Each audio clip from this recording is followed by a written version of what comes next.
प्यारे दोस्त, आज हम लोग इस वीडियो में केमिस्ट्री के 10 मोस्ट वीवीआई सब्जेक्टिव क्वेश्चन को डिस्कस करेंगे, जिसके डर से आप लोग बहुत ज़्यादा परेशान रहते हैं कि हाँ केमिस्ट्री का सब्जेक्टिव क्वेश्चन कैसे याद करें। तो याद नहीं करना है, खाली आप लोगों को वीडियो देखना है, सब कुछ हम समझा देंगे। इसका पूरा एगो प्रॉपर प्ले लिस्ट आप लोग के लिए ही बना रहे हैं, ताकि आप लोग बार बार जाके वीडियो को रिवाइज करिए, आप लोग जाके पीडीएफ से बार बार रिवाइज करिए, तब देखते हैं कि कैसे कैसे आप लोग को नहीं याद होता है। और सब कुछ आप लोगों को देंगे, ठीक है ना। तो यहाँ से हम लोग केमिस्ट्री के 10 वीवीआई सब्जेक्टिव क्वेश्चन को डिस्कस करेंगे। इसका पूरा पीडीएफ आप लोगों को ऐप पर मिल जाएगा और इसका पूरा प्ले लिस्ट हम बना रहे हैं, समझ गए ना। केमिस्ट्री के लिए आप लोग का पूरा प्ले लिस्ट हम बना रहे हैं 2 नंबरिया का। यहाँ से आप लोग इसी प्ले लिस्ट को खाली रिवाइज करेंगे, ठीक है ना। आप लोग खाली इसी प्ले लिस्ट को रिवाइज करना है। उसके बाद आप लोगों से 100%, ठीक है ना, 100% आप लोगों से जाके ये क्वेश्चन बनेंगे एग्जाम में और आप लोग लिखेंगे, समझ गए ना। तो यहाँ से जिन भी मेरे भाई को पीडीएफ लेना होगा वह मात्र आप लोग इतना में, ठीक है ना, 49 रुपये में आप लोग ले लीजिए। एक में सब कुछ आपको मिलेगा, ऑब्जेक्टिव, सब्जेक्टिव, 2 नंबरिया, 5 नंबरिया, मतलब जो केमिस्ट्री में, ठीक है ना, होता है, जो आपके बोर्ड एग्जाम में आएगा सब मिलेगा, समझ गए ना। कहाँ मिलेगा, जाइएगा ऐप पर, ठीक है ना। प्ले स्टोर है, स्टडी विथ डेडिकेशन के नाम से ऐप है, SWD लगाकर सर्च मारिएगा, आ जाएगा। डाउनलोड करके आप लोग वहाँ से आराम से पीडीएफ लीजिए, आराम से पढ़िए। और यहाँ कोई दिक्कत होता है तो इस नंबर पर आप लोग कॉन्टैक्ट कर सकते हैं।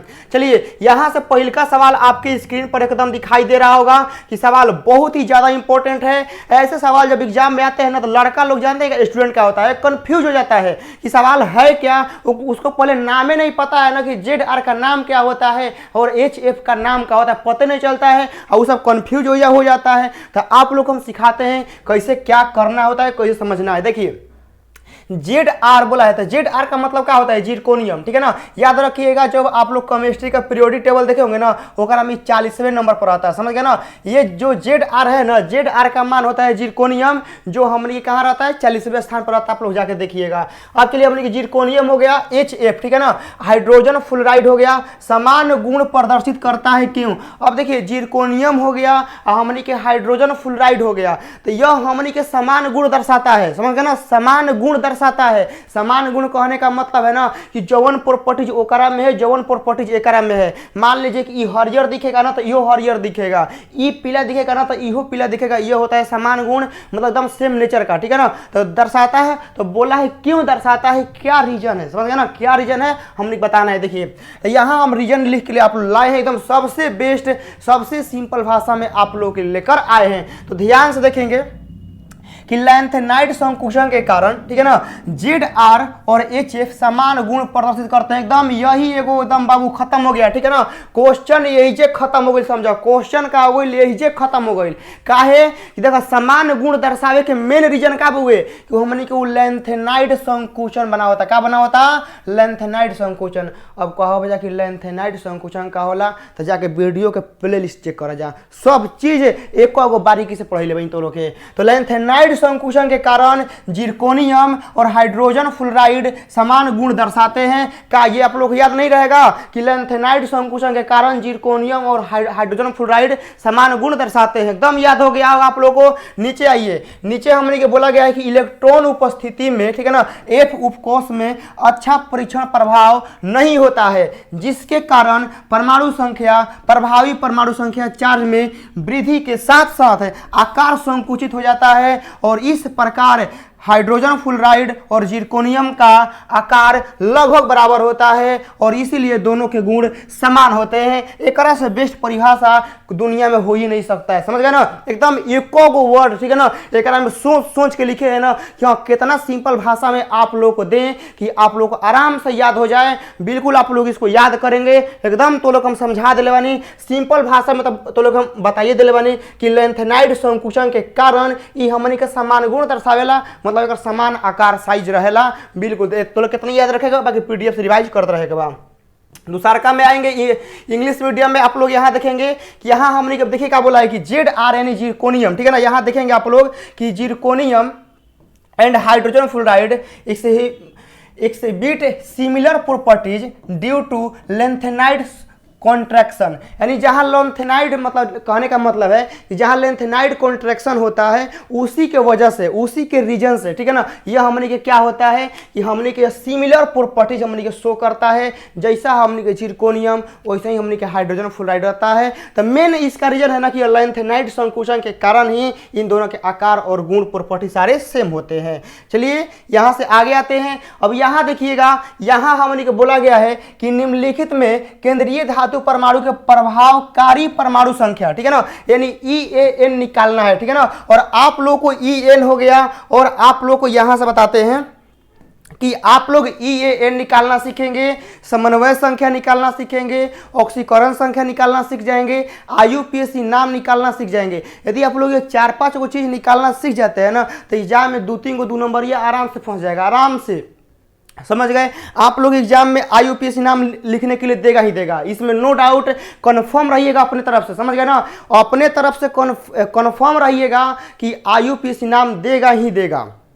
और दूसरा का नंबर पे चांस है कि समन्वय संख्या पूछेगा और नहीं तो हमने के EAN नंबर पूछेगा, समझ गए ना। तो ये सारे चीज आप लोग तैयार रखेंगे, जो जो बोल रहे हैं बस वो कंप्लीट करते रहिए। चलिए यहाँ से हमने क्या करा, समन्वय सॉरी हमने के प्रभावी परमाणु संख्या निकालना है, मतलब शॉर्टकट में बोले तो हमने के EAN निकालना है। तो EN कैसे निकलता है इसका पूरा प्रोसेस, इसका पूरा PDF में टाइप करके आप लोग ऐप पर अपलोड कर दिया गया है, वहां से पढ़िएगा। एक में देखिए, एक में हमने याद रखिएगा कि हमने के पोटेशियम हेक्सोसाइनाइड में 36 होता है और NiCO4 में हमने के EAN कितना होता है, 36 होता है। बस ये 36 आएगा कैसे, इसका देखिए थोड़ा सा भी बोलेंगे तो नहीं समझ में आएगा, इसके लिए पूरा वो प्रॉपर हमको वीडियो बनाना पड़ेगा, समझ गए ना। तो अभी थोड़ा मोड़ा भी इसके बारे में बोलेंगे ना तो आपको नहीं समझ में आएगा, इसीलिए इसको प्रॉपर जब टाइम मिलेगा तो वीडियो बनाकर डाल देंगे। वरना PDF में टोटली चीज एक को बढ़िया से लिख के आप लोग के लिए समझा दिए हैं कि कैसे निकलता है, आप लोग जाके वहां से देख सकते हैं।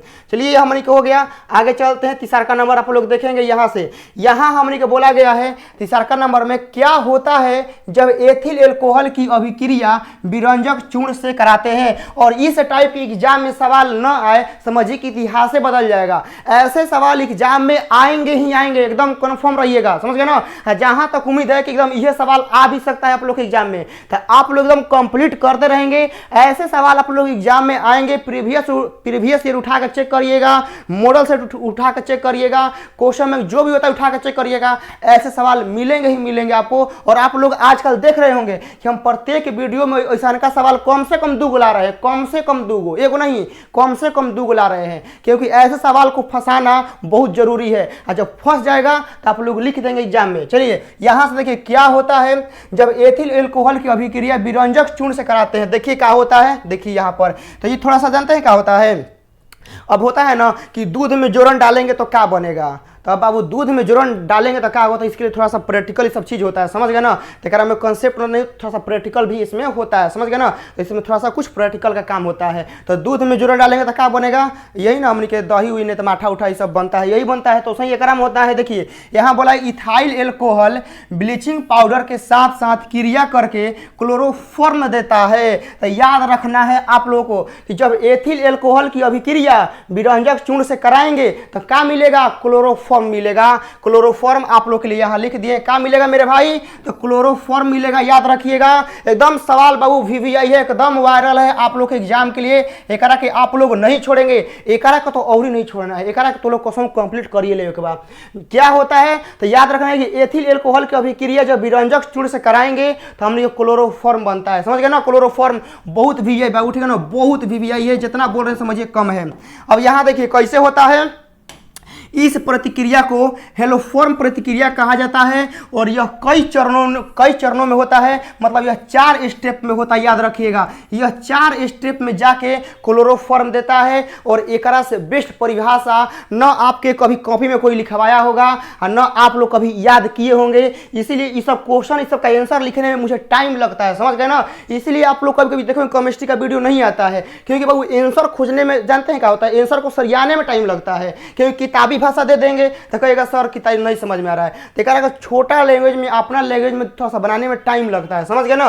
तो आप लोग लिख लेंगे कि एथाइल एल्कोहल जब ब्लीचिंग पाउडर के साथ रिएक्शन करेगा तो क्लोरोफॉर्म देता है। इस पूरा प्रोसेस जो होता है वह जो मतलब जो ना रिएक्शन का नाम है, जो प्रतिक्रिया का नाम है वह हमने के हेलोफॉर्म प्रतिक्रिया कहा जाता है। और यह कई चरणों में होता है, मतलब यह 4 स्टेप में होता है।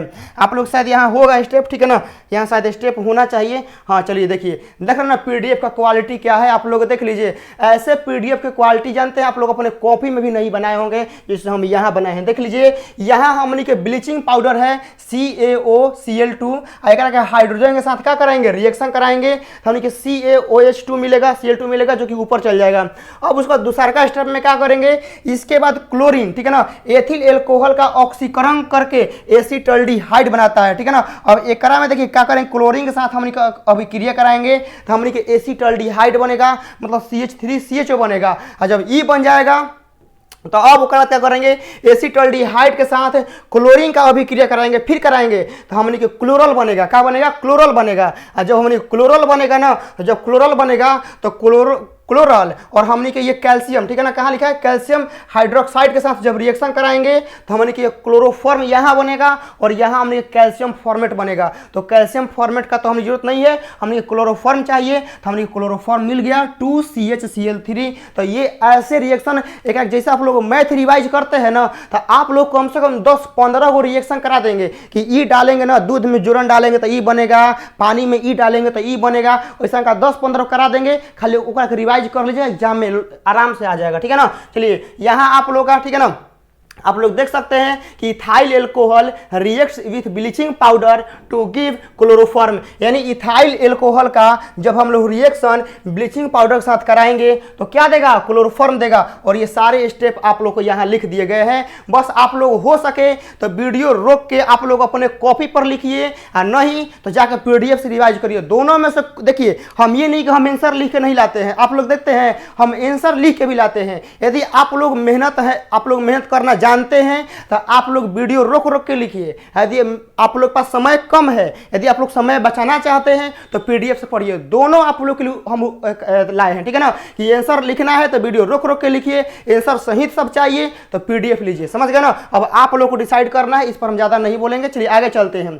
यहाँ आप लोग देखेंगे ये सवाल आप लोग देखेंगे, बोले ना कि एगो वीडियो में ऐसा का 2 सवाल तो लाइवे करते हैं, डेली लाएंगे, समझ गए ना। ऐसा का 2 क्वेश्चन डेली लाएंगे और समझिए कम से कम मान लीजिए कि एगो वीडियो में 2 लाएंगे, एग्जाम तक मान लीजिए कि एको वीडियो आएगा तो समझिए कि पूरा आप लोग आराम से याद करवा देंगे और आप लोग इसको रिवाइज करते रहेंगे, समझ गए ना। चलिए यहाँ से आप लोग देखेंगे, ये अगला सवाल है कि एथिल एल्कोहल से डाई एथिल ईथर आप कैसे प्राप्त करेंगे। ये सवाल समझो बहुत भी, ये जो भी सवाल लाते हैं आप लोग एकदम वायरल है, एकदम गेस क्वेश्चन है, कंप्लीट करेंगे।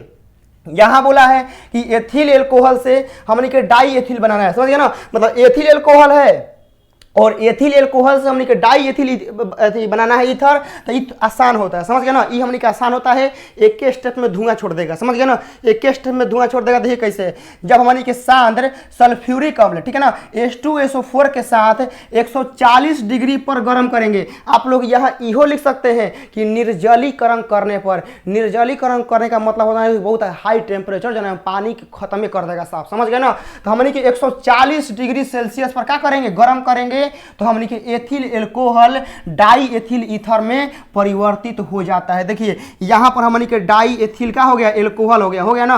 OH मतलब क्या होता है, एल्कोहल। तो OH हमने के एल्कोहल का समूह होता है, तो OH यहां है। और यहां देखिए C2H5, तो हमने के ये डाई होता है, क्या होता है, एगो कार्बन रहेगा ना तो मिथ बोलते हैं, और 2 कार्बन रहेगा तो डाई बोलते हैं। तो यह एक में कई कार्बन है, 2 कार्बन है, तो ये 2 कार्बन हो गया तो हमने के डाई हो गया, ठीक है ना, क्या हो गया, डाई एथिल हो गया। हमने के हो गया यहां से, ठीक है ना, हमने क्या हो गया, एल्कोहल यहां से आ जाएगा। अब उसके बाद आप लोग देखेंगे कि जब सांद्र H2SO4 के साथ गर्म करेंगे तो हमने के डाई एथिल, देखिए डाई एथिल C2H5 और C2H5 कई गो हो गया, 2 हो गया ना, तो 2 हो गया, बीच में हमने के O आ गया ईथर वाला, और पानी हमने के क्या करेगा, निकल जाएगा, बाहरी चल जाएगा तेल लेने, समझ गए ना। तो ये आप लोग का पूरा रिएक्शन है, आप लोग इसको याद रखेंगे कि जब एथिल एल्कोहल को डाई एथिल के साथ रिएक्शन कराएंगे तो हमने के H2SO4 के साथ कराना पड़ेगा, समझ गए ना। यानी हमने के एथिल एल्कोहल अल्कोहल से डाई एथिल ईथर बनाना है तो सांद्र H2SO4 के साथ क्या करना पड़ेगा, गर्म करना पड़ेगा, तो एकदम पानी ऊपर निकल जाएगा और हमने डाई एथिल ईथर मिल जाएगा। समझ गए ना। तो ये टोटल आप लोग का रिएक्शन है, यहाँ से बाबू आप लोग लिख लेंगे। चलिए आगे चलते हैं, देख रहे हैं ना पूरा आप लोग के लिए टाइप है। अब यहाँ देखिएगा, यहाँ आप लोग के साथ एक बहुत ही अच्छा क्वेश्चन देखने को मिल रहा होगा कि एक उदाहरण के साथ एल्डोल संघनन का परिभाषा दीजिए। एल्डोल संघनन, समझ गए ना क्या एल्डोल संघनन क्या होता है, ध्यान से तो लोग समझिएगा एल्डोल संघनन क्या होला।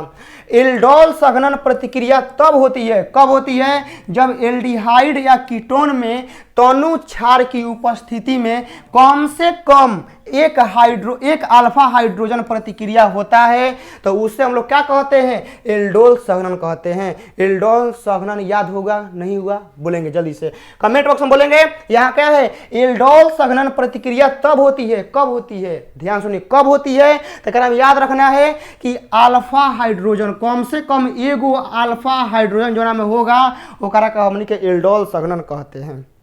यहां से हो गया। उदाहरण के दे सकते हैं कि NaOH beta hydroxy aldehyde, beta hydroxy ketone का उत्पादन करने के लिए सारे एग्जाम्पल हैं। समझ गया ना, ये सारे एग्जाम्पल है बाबू, आप लोग समझ गए होंगे। यहां से आगे चलते हैं, इंग्लिश मीडियम पर थोड़ा सा आ जाते हैं, ठीक है ना। यहां देखेंगे, यहां बोला कि aldol condensation reaction occurs when a aldehyde or ketones undergoes at least one alpha hydrogen reaction। वही बोले कि कम से कम एगो अल्फा हाइड्रोजन के साथ रिएक्शन करना चाहिए। समझ गया ना, कम से कम एगो अल्फा हाइड्रोजन के साथ रिएक्शन करेगा तो वह हमारे के क्या होगा, एल्डोल संघनन कहलाएगा। तो ये आप लोग समझ गए होंगे। यहाँ से अब आगे चलते हैं। देखिए अब यहाँ सवाल यो देख रहे हैं, काफी ज्यादा इंपॉर्टेंट है सवाल, इतना खतरनाक आप लोग लाते हैं ना कि एग्जाम में लड़ने की संभावना बहुत ज्यादा है, एकदम हाई है। देखिएगा 6 नंबर कि कार्बोक्सिलिक अम्ल एक अम्ल के जैसा क्यों व्यवहार करता है। आप लोग क्वेश्चन देख नहीं लग रहा है कि एग्जाम में वैसा के सवाल आता है, वैसा के अइबे करता है और वही कराएंगे जो एग्जाम में आएगा, एक को इन्होंने नहीं कराएंगे। एक को क्वेश्चन आपके बोर्ड एग्जाम के लिए टारगेट कर देंगे, एक को क्वेश्चन, समझ गए ना। खाली आप लोग तैयार करिए। कार्बोक्सिलिक जो होता है अम्ल, हमने कि एगो अम्ल के जैसा व्यवहार क्यों करता है, ठीक है ना, क्यों करता है बताना है। देखिए यहाँ जिन कार्बनिक यौगिकों में कार्बोक्सिलिक समूह -COOH, माइनस नहीं है, ये हमने क्रियाशील मूलक होता है, ऐड होता है, ठीक है ना। मान लीजिए कोनो में ऐड होगा ना तो ये ऐसे ऐड होगा, COOH उपस्थित होता है तो उससे हम ये क्या कहते हैं, कार्बोक्सिलिक अम्ल कहते हैं। तो कार्बोक्सिलिक अम्ल का सामान्य सूत्र RCOOH होता है, याद रखना है, समझ गए ना। तो इसका मतलब यह हुआ कि जिन यौगिकों में, ठीक है ना, जिन यौगिकों में हमनी के ये वाला समूह होगा, समझ गया ना, जिन यौगिकों में हमनी के ये वाला समूह होगा, हमनी के क्या होगा, वो हमनी के कार्बोक्सिलिक अम्ल होगा। और भाई जोना में ये होगा अम्ल की भांति तो व्यवहार करबे करेगा। ये हो गया। चलिए यहाँ देख सकते हैं कि दो organic compound inhibit carboxylic group COOH। अब जौना में COOH रहेगा, याद रखिएगा, जौना में COOH रहेगा वो हमने के कार्बोक्सिलिक एसिड कहा जाएगा, आप लोग को याद रखना है, समझ गए ना। चलिए यहाँ देखिए कार्बोक्सिलिक अम्ल का हम उपयोगों लिख के ला दिए हैं, क्वेश्चन में था, उपयोग नहीं था, बट हो सकता है कि एग्जाम में आप लोगों से कार्बोक्सिलिक अम्ल का उपयोग पूछ दे तो आप कहेगा सर क्वेश्चन तो ठीक है ठाक था लेकिन तनी मनी बदल गया था, आप परिभाषा लिखवाए थे वहाँ उपयोग पूछ दिया, इसीलिए हम उपयोगों लिख के लाए हैं। देखिए ध्यान से, कार्बोक्सिलिक अम्ल, ठीक है ना, यहाँ आप लोग देखेंगे मेरे भाई, कार्बोक्सिलिक अम्ल का मेथनोइक अम्ल वस्त्र, रंगाई तथा चमड़ा उद्योग में करते हैं, ठीक है ना। कार्बोक्सिलिक अम्ल का हम लोग उपयोग कहाँ करते हैं, वस्त्र हो गया, वस्त्र में, रंगाई करने का मतलब है कि रंगने उंगने में वजह होता है, फिर चमड़ा उमड़ा ये सब बनाने में, ये सब में होता है, ठीक है ना, इस सब का उपयोग होता है। अब दूसरा का नंबर देखेंगे एथेनोइक अम्ल रंजक, प्लास्टिक एवं इत्र बनाने में, समझ गया ना। तो हमनी के जो एथेनोइक अम्ल होता है, समझ गया ना, तो हमनी के हो गया जो हमनी के एथेनोइक अम्ल हो गया, चाहे रंजक हो गया, जो प्लास्टिक हो गया, तो ये सब क्या होता है बनाने में उपयोग होता है इसका, समझ गए। तीसरा का ये बेंजोइक अम्ल सोडियम बेंजोइट के रूप में भोजन संरक्षण का मतलब होता है ना कि भोजन का रख रखाव में, मतलब कि पिलुआ फतिंगा जो होता है लगने से बचाने के लिए। ये आप लोग का यहाँ हो गया। चलिए आगे चलते हैं, ये इंग्लिश मीडियम में है, आप लोग देख रहे हैं ना। Methanoic acid of carboxylic acid is used in textile, dining and Leathern industry. मतलब कहने का मतलब कि जहाँ चमड़ा उमड़ा का उद्योग होता है, समझ गया ना, रंगाई हो गया, अमेरिकी वस्त्र बनाने में हो गया, इस सब में वहाँ एकर यूज होता है। चलिए यहाँ देखिए IUPAC नाम, और IUPAC नाम भी आप लोग के लिए बहुत ज़्यादा स्पेशल है, समझ गया ना।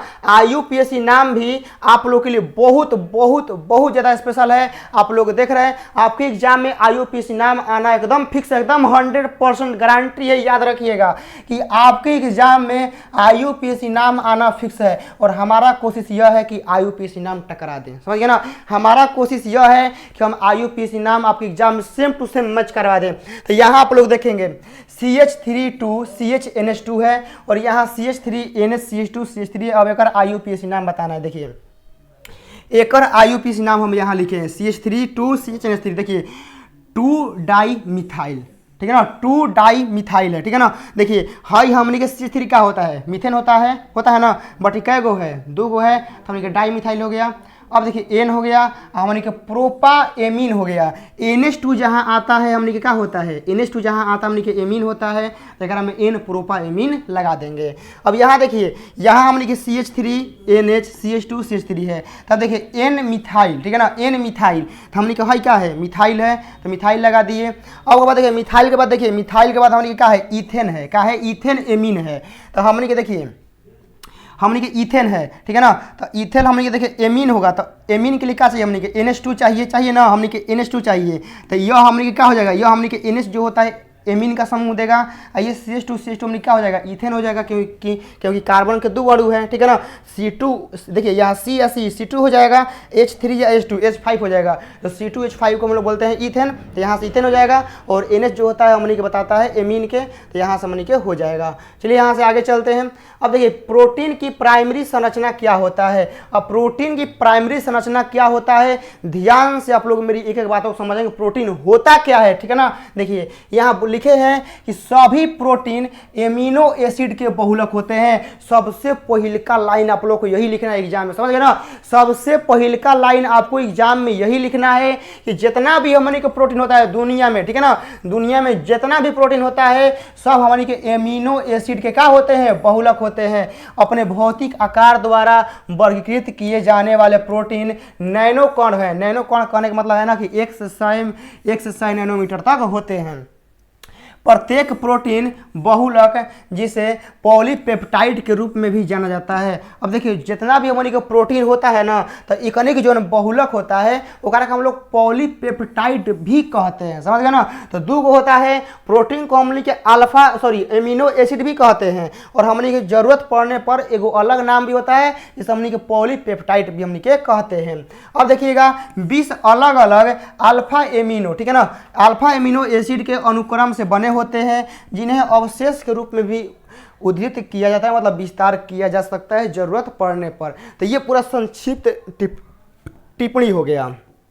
अब यहाँ आएंगे, यहाँ आप लोग का फिगर हो गया, ठीक है ना। यहाँ आप लोग इस फिगर को अपने कॉपी में बना लेंगे। ये आप लोग प्रोटीन के जो अल्फा एमिनो अम्ल होते हैं उनके डायग्राम हैं, आप लोग इनको कंप्लीट करेंगे, स्क्रीनशॉट ले लेंगे, और स्क्रीनशॉट लेके आप लोग यहाँ से इसको आगे बढ़ाएंगे। चलिए यहाँ से हम के आगे बढ़ते हैं बाबू। चलिए यहाँ से आगे बढ़ते हैं। ये जो इंग्लिश मीडियम में वाले हैं वो स्क्रीनशॉट ले सकते हैं। वही देखिए, all proteins are polymers of amino acid. बोले ना कि जितना हमने के प्रोटीन होता है वो हमने के जो पॉलीमर होता है वो हमने के एमिनो एसिड के होता है, और हमने के क्या होता है जरूरत पड़ने पर एक हमने क्या कहते हैं, जरूरत पड़ने पर हमने कहाँ गए, एक में क्या बोलते हैं बाबू, एक में टाइप करना भूल गए का, रुकिए तो, जरूरत पड़ने पर, हाँ यहाँ लिखे हैं पॉलीपेप्टाइड हमने के कहते हैं, यहाँ आप लोग देख रहे हैं।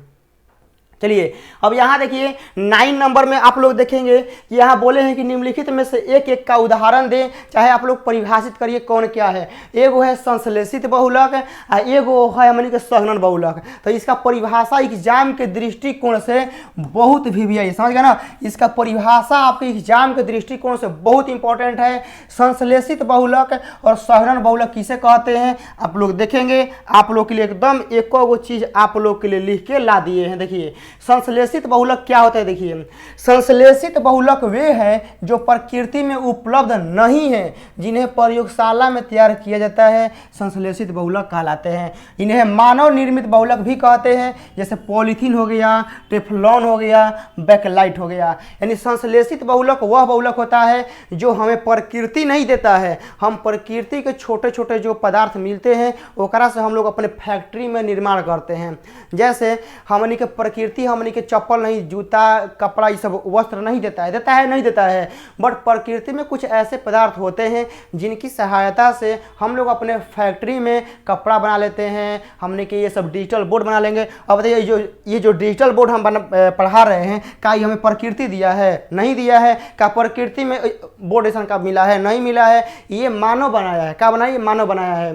तो मानव बनाया है ना, तो मानव के द्वारा जो पदार्थ बनते हैं तो उनमें कुछ ऐसे स्पेशल होते हैं जो संश्लेषित बहुलक में आते हैं, जैसे पॉलीथीन हो गया, टेफ्लॉन हो गया। समझ गए? तो पूरा आप लोग समझ गए वो संश्लेषित बहुलक क्या होता है। तो वैसा बहुलक जो प्रकृति में नहीं होता है, जो मानव द्वारा निर्मित किए जाते हैं, उसे हम कहते हैं संश्लेषित बहुलक। जैसे पॉलीथीन, टेफ्लॉन, बैकलाइट, ये सब हमने के हो जाएगा। चलिए यहाँ देखेंगे संघनन बहुलक। अब संघनन बहुलक क्या होता है? देखिए, वैसा बहुलक जिसके बहुलक के निर्माण के साथ साथ कुछ और भी पदार्थ बन जाता है, उसे संघनन बहुलक कहते हैं। यानी हम बना रहे थे, कुछ और बन गया कुछ और, ठीक है ना। ऐसे आप लोग अचानक में देखे होंगे, जैसे आप लोग अपने घर में ही सामान कुछ और ही ढूंढते हैं ना। मान लीजिए घर का साफ सफाई चलता है, सामान कुछ और ही ढूंढते हैं, और ढूंढते ढूंढते मालूम चलेगा कुछ और ही सामान मिल गया ना। तो कुछ और ही मिलना, आपको जिसका तलाश था, ठीक है ना, उस तलाश में कोई अन्य पदार्थ मिल जाना, वह हमने कहलाता है, क्या कहलाता है? संघनन बहुलक। समझ गए ना? संघनन बहुलक क्या होता है? देखिए, संघनन बहुलक वह होते हैं ना कि जिनका मूल रूप से बनाना हमारा उद्देश्य नहीं था। समझ गए ना?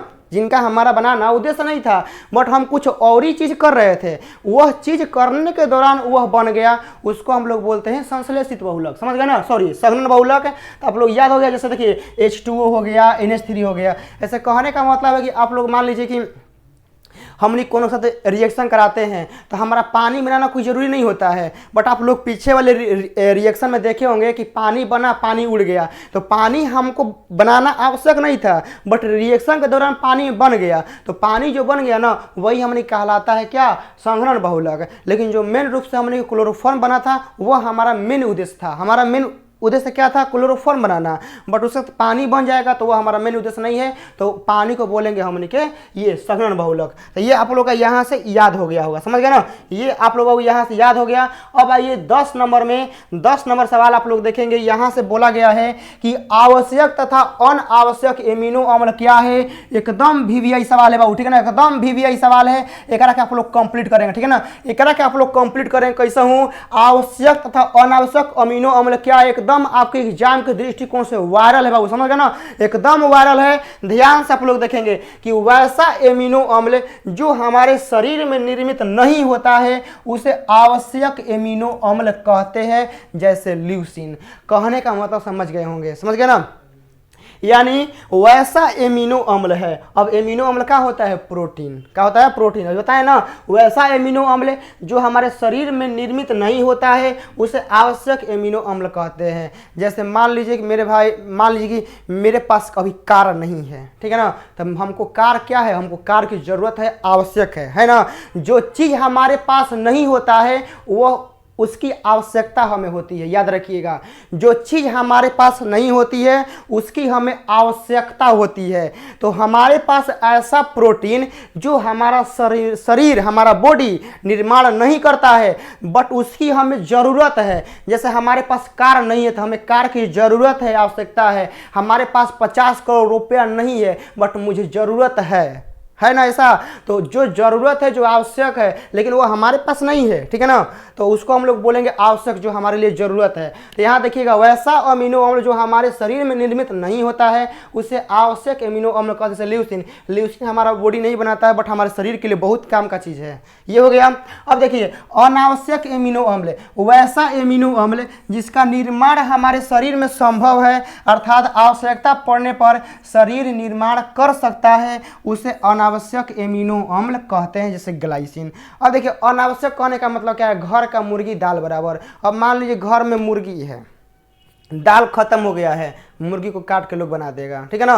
तो मतलब कहने का मतलब वही है कि जो हमारे पास चीज़ नहीं है, मतलब जो हमारे पास वस्तुएं हैं तो उसकी ज़रूरत नहीं है, वह अनावश्यक है। समझ गया ना, क्या है वह अनावश्यक है। जैसे कहने का मतलब कि मेरा वीडियो एक दिन में, ठीक है ना, मेरा वीडियो एक दिन में क्या हो जाता है, रिकॉर्डेड 1 से 2 को जाता है, ठीक है ना। तो हम 1 से 2 को डालते हैं, ठीक है ना, ये हम डेली डालते हैं। हम ज़रूरत पड़ने पर 10 को वीडियो डाल सकते हैं। तो ये मेरे ऊपर डिपेंड है, हम चाहे तो कर सकते हैं, अनावश्यक है, ठीक है ना। क्या है अनावश्यक है, ऐसा समझिए क्या है अनावश्यक, यानी जो हमारा शरीर कर सकता है, जो हमारा शरीर प्रोटीन बना सकता है, ठीक है ना। यानी मान लीजिए हमारे शरीर में प्रोटीन का कमी हो गया, मान लीजिए हमारे शरीर में ग्लाइसिन कम हो गया, हमें ग्लाइसिन की ज़रूरत है। तो मान लीजिए कि हमारे शरीर में ग्लाइसिन की ज़रूरत है तो हमारा शरीर खुद बना ले। कहे लगा भाई घर का खेती है, ठीक है ना, घर का खेती है, चिंता काहे कर रहे हो, हम बना देंगे ग्लाइसिन, चिंता मत करो। तो हमारा शरीर ग्लाइसिन बना देगा। तो वैसे एमिनो अम्ल जो हमारे शरीर बना देंगे, ठीक है ना, उनको बोलते हैं अनावश्यक। जो नहीं बना पाएंगे उसको बोलते हैं आवश्यक। ये सारी चीज़ आप लोग को याद हो गए होंगे। और यह हमारा आज का इस सभा का लास्ट था। आप लोग देख सकते हैं कि the amino acid which are not produce in our body are called essential amino, यानी जो हमारा बॉडी प्रोड्यूस नहीं करता है उससे हम इसेंशियल बोलेंगे, जो हमारा बॉडी प्रोड्यूस करता है उसे नॉन इसेंशियल हम बोलते हैं।